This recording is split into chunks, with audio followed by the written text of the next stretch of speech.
जी अस्सलाम वालेकुम। मैं हूँ अवैस सलीम और मेरे साथ हैं जावेदुर रहमान इस्लामाबाद से। जावेद साहब पार्लियामान को कवर करते हैं, आजकल जो सियासी सूरत हाल है उस पर भी इन्होंने नज़र रखी हुई है। तो आज हम थोड़ा सा डिस्कस करेंगे कि इमरान खान साहब के ये जो बदलते बयानात हैं, ख़ास तौर पर अमेरिका के हवाले से, जनरल बाजवा के हवाले से, अब ऐसे लगता है कि आहिस्ता आहिस्ता वो इसके ज़रिए जो नई फौजी क़यादत है उनको भी कुछ पैगामात दे रहे हैं।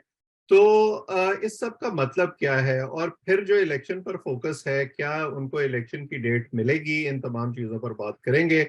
तो जावेद साहब, शुक्रिया वक्त देने के लिए। मेरा ख्याल है कि खान साहब से शुरू करते हैं। खान साहब ने ये जो तोपों का रूप का मुंह खोल रखा है जनरल बाजवा की तरफ।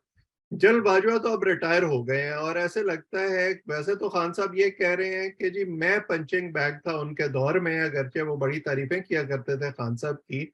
लेकिन अब ऐसे लगता है कि उन्होंने और उनकी जमात ने जनरल बाजवा को पंचिंग बैग बना दिया है, क्योंकि वो ये कह रहे हैं कि जी हर चीज जो गलत हो रही थी वो जनरल बाजवा की वजह से हुई थी और मैं तो बेबस था। और एक वीडियो भी सर्कुलेट कर रही है सोशल मीडिया पर, मैं देख रहा था, जिसमें बड़े धड़ल्ले से इमरान खान साहब अपने दौर में ये दावा किया करते थे कि वजीर आजम अगर इक्तदार से निकल कर बहाने बनाए कि मुझे काम नहीं करने दिया गया, तो इसका मतलब ये होता है कि वो नालायक है और मैं कभी ये नहीं करूंगा। उस वक्त वो तनाजुर उनके इस बयान का होता था जब नवाज शरीफ साहब ने ये मुहिम चलाई थी, मुझे क्यों निकाला के हवाले से। लेकिन अब वो खुद वही काम कर रहे हैं। तो कैसे देखते हैं आप इसको? आपको लगता है कि इससे वो नाम तो जनरल बाजवा का ले रहे हैं, लेकिन दूसरी तरफ जो है वो पैगाम जनरल आसिम मुनीर को दे रहे हैं कि जी आप बिल्कुल सीधे हो जाएं और हमारी मर्जी के मुताबिक जो एजेंडा है उस पर चलने की कोशिश करें, इलेक्शन करवाएं, हमें वापस इक्तदार में लेकर आए, वरना हम आपका भी यही अजर करेंगे। बहुत शुक्रिया वैस साहब। देखें, खान साहब जो हैं अपने पुराने दिए हुए बयानात से या बातों से कभी घबराते नहीं हैं। वो कभी ये नहीं सोचते कि जो मैं बात कर रहा हूँ और मैंने जो पिछले जो उन्होंने पास्ट में जो मैंने बातें की थी, उसके साथ अगर कोई मिला के पढ़ेगा, उसमें कोई मीडिया हो, चाहे कोई और ऑर्गेनाइजेशन हो, चाहे अपोजिशन हो, उनको इस चीज़ से कोई परवाह नहीं होती। वो हमेशा वो उस कैफ़ियत में रहते हैं जो मौजूदा वक़्त की होती है। वो कभी इस चीज़ के ऊपर नहीं वो करते कि यानी यानी वो आप यू इसको इस टर्न तरह से लेने से समझ लें। पहले भी ठीक होते हैं और उसके बाद भी ठीक होते हैं। जी, ज़माना-ए-मौजूद में रहते हैं वो।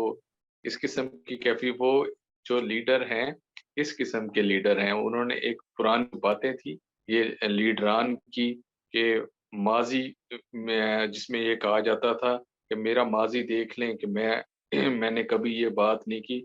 उन्होंने तो अगर आपको याद हो, यू टर्न को भी कि जब उन्हें तनकीद की गई इस बात की कि आप यू टर्न बोल लेते हैं। हम्म। उन्होंने उसको भी सही करार दे दिया था, बल्कि उसकी भी जस्टिफिकेशन पेश कर दी थी आपके सामने। अब मैंने ये बात इसलिए की है, जनरल बाजवा से रिलेटेड, अभी भी आप यूट्यूब पर या किसी भी चीज़ के ऊपर आप उनके आप गूगल में जस्ट लिखें कि उनके तारीफ़ों के जो पुल बाँधे गए होते थे, अपने दौर के अंदर, वो कहते थे कि इनसे अच्छा सिपह-सलार तो मौजूद ही नहीं हो सकता।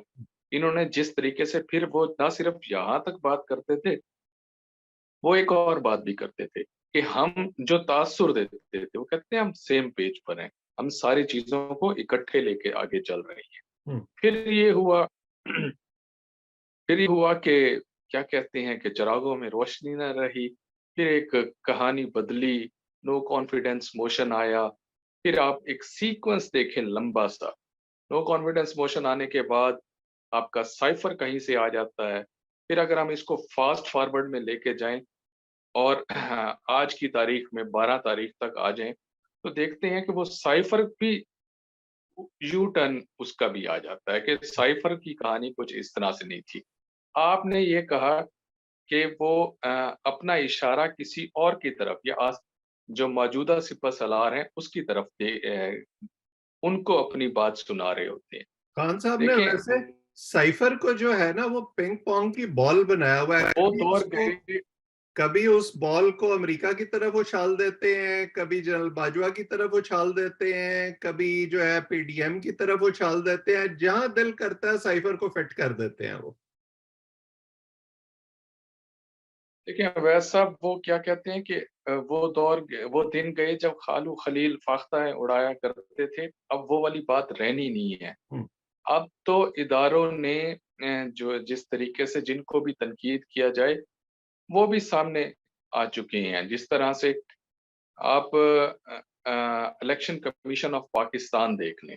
हम्म। इलेक्शन कमीशन ऑफ पाकिस्तान ने उनकी जो चीजें हैं उनसे रिलेटेड जो चीजें हैं वो सामने रखी हुई हैं। वो वन बाय वन आपके सामने वो आने वाले दिनों के अंदर कोई केसेस आने हैं उन्होंने ये जिसमें ये बताया जाएगा आपकी कि किस तरीके से उसमें से फॉरेन फंडिंग केस है, तोशाखाना केस है और बहुत सारे केसेस जो खान साहब से डायरेक्ट और उससे जो वो बयानिया जो सामने आता है जिससे वो थोड़े से घबराए हुए हैं। हालांकि खान साहब आपको याद हो हमेशा ये बात करते थे कि आपने घबराना नहीं है। हम्म। घबराने की क्या बात आती है कि नाअहली की तलवार उनके सर के ऊपर लटक रही है।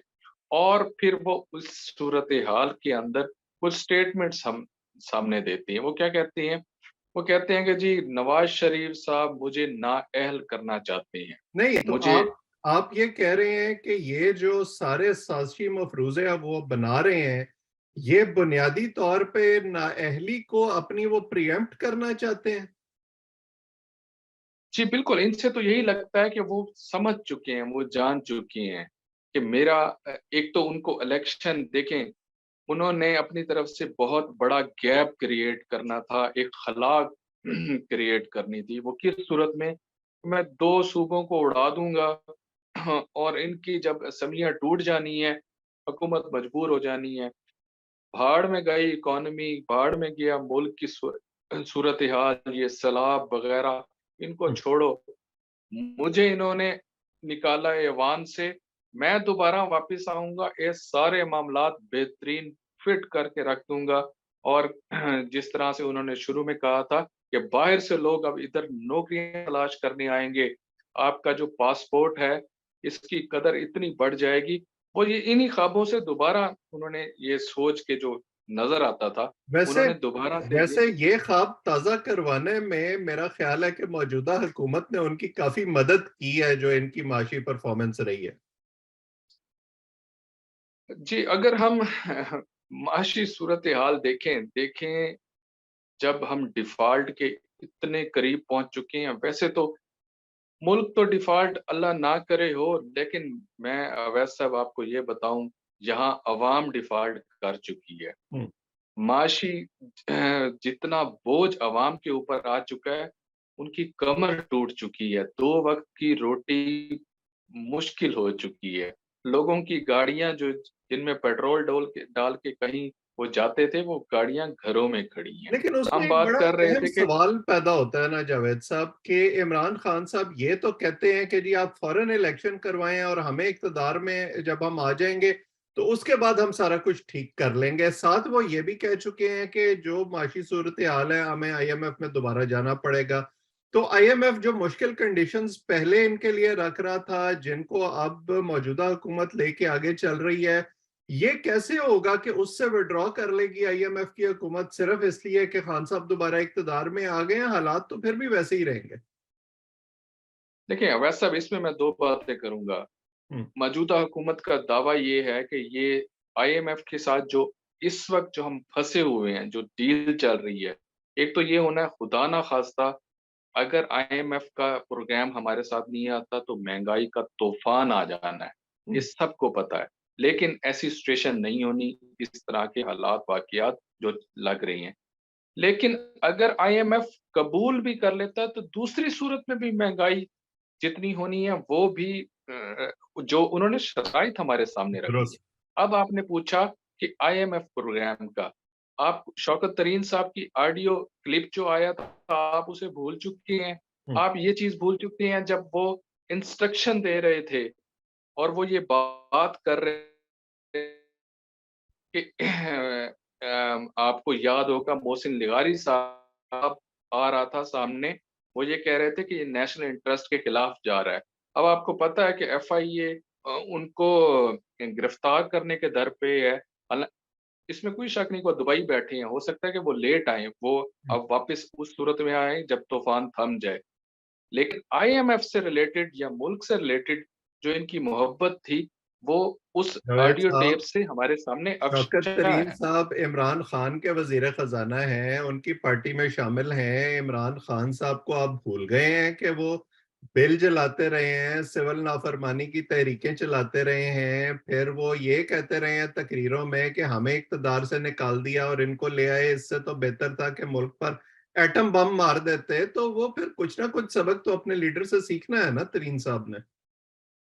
देखिए, ये जो बिल जलाने की बातें और ये जो दूसरी आपने तहरीक की बात की, ये कॉस्मेटिक किस्म की, इस किस्म की वो ज़रूर एक नाम ज़रूर देते हैं। आजकल एक नई बात आई हुई है आपके सामने, वो है जेल भरो तहरीक। हुँ, जेल भरो तहरीक, अच्छा ये तहरीक अपनी नोयत की एक नई किस्म की इसमें इसमें होना क्या है, इसमें कहा क्या जा रहा है कि जेलें भरनी हैं, लेकिन हुँ। लीडरान ने नहीं, आपकी वो जो कारकुन है उन्होंने भरनी है। अब वो जैसे कारकुन जो हैं इनके आप स्टोर पे जाते हैं ना, तो वो बाहर बड़ा बड़ा लिखा होता है कि सेल सेल सेल, और फिर उसके साथ बारीक सा करके लिखा होता है कि अप टू इतने परसेंट। तो वो जो है खान साहब भी यही कर रहे हैं कि जेल भरो बड़ा बड़ा वो बयान करते हैं, और उसके साथ जो है ना हल्की सी आवाज में वो और उनके लीडर कहते हैं कि जी कारकुन जाएंगे जेल में।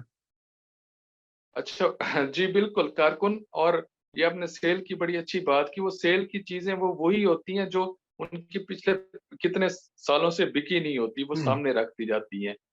खुद उनके जब लीडरान मिसाल के तौर पर अगर गौर इनकी बात करें आमिर डोगर साहब की, वो पिछले दिनों जेल में गए हैं, इन्होंने फौरन ही पॉलिटिकल उसके ऊपर गेम करके सबको कह दिया देखें जी इसका आगाज़ कर दिया गया है, वो जेल भरो तहरीक का। और उसकी कहानी ये है कि वो जेल में क्या वो थाने में बैठे थे और वहाँ खाबा प्रोग्राम सारी चीज़ें बेहतरीन किस्म की चल रही थी। जेल अवैध साहब इस चीज़ का नाम नहीं है, ये ज़हन में रखना चाहिए। हमारे जो नौजवान हैं, जो रजिस्ट्रेशन का अमल सुना है कि बहुत तेज़ी से बड़ी चल रहा है। जेल के अंदर वो सहूलियात नहीं होती, मिसाल के तौर पे वहाँ इंटरनेट की फैसिलिटी नहीं होनी, जो अगर और इस किस्म का वो कीबोर्ड वॉरियर्स जिस तरीके से ये तहरीक आगे लेके चल रही हैं, वहाँ रजिस्ट्रेशनें तो चल रही हैं, लेकिन उधर जाके थोड़ी-सी परेशानियाँ होती हैं। यहाँ तो फवाद चौधरी साहब जिस तरह से वो नेल्सन मंडेला से रिलेटेड अपनी बातें कर रहे हैं और उस तरह से उन्हें मिला रहे हैं। लेकिन मैं आपको ये बताऊँ कि नेल्सन मंडेला से मिलाने से पहले ये देखना चाहिए, नेल्सन मंडेला ने जेल में जाने से पहले और वापस आने के बाद अपना अज़्म एक सा रखा था। हम्म, कहीं उसकी आँख में आँसू या उसके हाथ काँपते हुए नहीं नज़र आए थे। कहीं हम्म, उसके अज़ाइम ऐसे हमने नहीं देखे थे, टूटते हुए नहीं देखे थे। हम्म। तो मुझे ये बताएं आप कि ये जो सारी पिक्चर बन रही है अब, ऐसे लगता है कि खान साहब जो है ना वो थोड़े से फ्रस्ट्रेटेड हो गए हैं, क्योंकि उन्हें मतलूबा नताइज मिल नहीं रहे। 10 महीने गुजर गए हैं, इलेक्शन जो उनका ख्याल था कि फाइनली असेंबलियां तोड़ने से मिल जाएगा, वो भी 1 महीना गुजर चुका है असेंबली तोड़े हुए उन्हें पंजाब की, और अभी तक इलेक्शन की तारीख का ऐलान नहीं हुआ।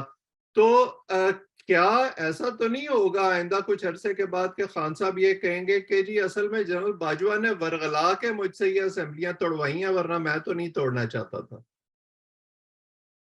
वैसे अब हमारे यहाँ जर्नलिज़्म में तो ये होता है कि एक चीज़ को बार-बार जब रिपीट करते हैं तो सीनियर्स भी और एडिटर्स भी कहने लग जाते हैं कि यार ये सौदा अब इतना ज़्यादा नहीं बिकना। हम्म, इतनी इस बात को इतना रिपीट करके ना दें कि वो ऐसे रिडंडेंट सी लगे और वो उसमें मज़ा ना आए। देखें इलेक्शन से रिलेटेड एक बात बहुत मुश्किल हमें नज़र आ रही है, वो क्यों नज़र आ रही है? अगर आप चीफ इलेक्शन कमिश्नर का पिछले दिनों दिया जाने वाला बयान को गौर से देखें, जब इनसे मीटिंग की गई है पॉलिटिकल पार्टीज़ से पंजाब की और दूसरे और उसके अलावा 3-4 मीटिंगें हुई हैं आपके पिछले हफ्ते। उसके अंदर एक बात सामने आई वो ये है चीफ इलेक्शन कहते हैं कि इलेक्शन सेम डे को होना चाहिए। हुँ, इससे मुझे ये लगता है कि ये अगला आपका रमज़ान शरीफ की बात भी आएगी, मरदमशुमारी की बात भी आएगी, इलेक्ट्रॉनिक वोटिंग मशीन की बात भी आएगी। बहुत सारी तौजीहात पेश की जाएँगी। तो हो सकता है कि खान साहब ने जो खला पैदा करने की कोशिश की थी, ताकि जनरल इलेक्शन हो जाएँ और ये सब कुछ पहले हो जाए। इसमें ठीक है, हम मानते हैं कि आपके नेबरिंग कंट्रीज़ में सारा साल इंडिया की मिसाल लेते हैं, सारा साल इलेक्शन हो रहे होते हैं उनके मुख्तलिफ सूबों के अंदर, मुख्तलिफ के अंदर। उनका सेटअप हमारे से डिफरेंट है। वो और तरीके से चल रहे होते हैं। हमारा निज़ाम ही डिफरेंट है। हुँ। हम उस तरह से नहीं चल सकते और मौजूदा सूरत-ए-हाल के अंदर मैं नहीं समझता कि इलेक्शंस को हम इस तरह से कर देंगे। देखिए 2 वैसे जो असेंबलियों का जो इलेक्शन होगा। हकीकत है ना जावेद साहब, वो है भी ये कि खान साहब की ख्वाहिश ये थी ये 2 असेंबलियाँ तोड़ने से, उनका ख्याल था कि इसका डोमिनो इफ़ेक्ट होगा। जो मरकज़ी असेंबली है वो भी इनको तोड़नी पड़ेगी क्योंकि इतने सारे लोग इनकी पार्टी के वहाँ से निकल जाएँगे। वो ख्वाहिश इनकी पूरी नहीं हुई और अब ज़ाहिर है कि इलेक्शन कमीशन भी ऑटोनमस है और उनको इतने कोसने दिए हैं इनकी पूरी जमात ने कि अब वो भी ज़ाहिर है रिटेलिएट कर रहे हैं और फिर दूसरी तरफ हुकूमत भी अगर वो वसाइल मुहैया नहीं करेंगे, सिक्योरिटी मुहैया नहीं करेंगे तो इलेक्शन कमीशन या अदालत अपने तौर पे क्या कर लेगी? तो बहुत सारे वेरिएबल्स हैं इसमें जो महज़ खान साहब की ख्वाहिश से मुंसलिक नहीं है। मुझे ये नहीं समझ आती, आप ये बिल्कुल ठीक कह रही हैं। जब इलेक्शंस की एक सिंपल सी बात है, जब अ, जनरल इलेक्शन होता है और सेम डे के होता है, उसके अंदर सारे वसाइल एक ही दिन इस्तेमाल हो रहे होते हैं। अरबों रुपए हमारे बच जाते हैं। इस चीज़ का हम क्यों नहीं ख़्याल करते? वैसे तो ऑस्टेरिटी मेजर्स की बड़ी बातें की जाती थी, कि जनाब यहाँ यूनिवर्सिटी बना दी जाए, इनकी बिल्कुल ज़रूरत नहीं है इतने जो ये चीज़ें जब खान साहब हुकूमत में आए थे, हुँ, उन्होंने इन चीज़ों का और वो कट्टे, भैंसें वो मुर्गियाँ ये सारी बातें चलती थी। लेकिन उसके साथ-साथ फिर जैसे-जैसे वो इससे बाहर निकले हैं हुकूमत से, उसके बाद हेलीकॉप्टर केस हम देखते हैं, उसके हुँ। ऊपर मिलियंस ऑफ रुपीज़ का की यूसेज देखते हैं। फिर ये देखते हैं कि ऑस्टेरिटी मेजर्स की बातें तो की गई थी, लेकिन उसके बरखिलाफ फिर तोशाखाना केस आपका सामने आ जाता है। उसके अंदर वो कहते हैं इवन के पिछले दिनों ख्वाजा आसिफ साहब जो आपके सामने लेके आए हैं और इनका ये जो वो चल रहा है इससे रिलेटेड कि शौकत खानम से किस तरीके से रकम वहां से 4 सालों में 2008 से ली गई और 2015 में दोबारा इस्तेमाल की गई। तो ये चीजें इक़्तिदार में जाने के बाद जब सामने आती हैं तो बड़ी अजीब सी लगती हैं। जब आप इक़्तिदार में होते हैं तो आप ऑस्टेरिटी मेजर्स की वैसे बात कर रहे होते हैं, उस वक़्त आप तक कोई हाथ, उँगली इशारा नहीं कर सकता। लेकिन आपके जाने के बाद वो चीज़ें खुद ब खुद अयाँ हो जाती हैं। जावेद साहब, आपने गुफ्तगू का इख्तिताम वहीं से किया है, वहीं पे किया है तकरीबन जिस पॉइंट पे हमने बात शुरू की थी कि खान साहब किस तरह बदलते वक़्त के साथ अपने-अपने बयानात बदलते जाते हैं और अपने शिकार बदलते जाते हैं अपने सियासी मफादात के तहत और शायद उन्हीं के लिए वो हज़रत मोहानी ने शेर कहा था कि खिरत का नाम जुनून पड़ गया, जुनून का खिर, जो चाहे आपका हुस्न करिश्मा साज़ करे। तो करिश्मा साज़ हुस्न खान साहब के पास मौजूद है, उनके हामी जो हैं वो आँखें बंद करके उस पे यकीन करते हैं, लेकिन हमारा काम है सवाल उठाना जो हम उठाते रहेंगे। हफ्ते में 2 दिन ये काम हम नया दौर पर करते हैं। बाकी 5 दिन हम अपना कंटेंट जो है वो एएसएम टुडे के नाम से यूट्यूब पर पोस्ट करते हैं। आप चाहें तो हमें वहाँ भी सब्सक्राइब करें। आज इतना ही। जावेद साहब, वक़्त देने के लिए आपका शुक्रिया और आप सब लोग जो हमें देख रहे हैं, आपका भी शुक्रिया। कल किसी और प्रोग्राम के साथ, किसी और मेहमान के साथ आपकी खिदमत में दोबारा हाज़िर होंगे।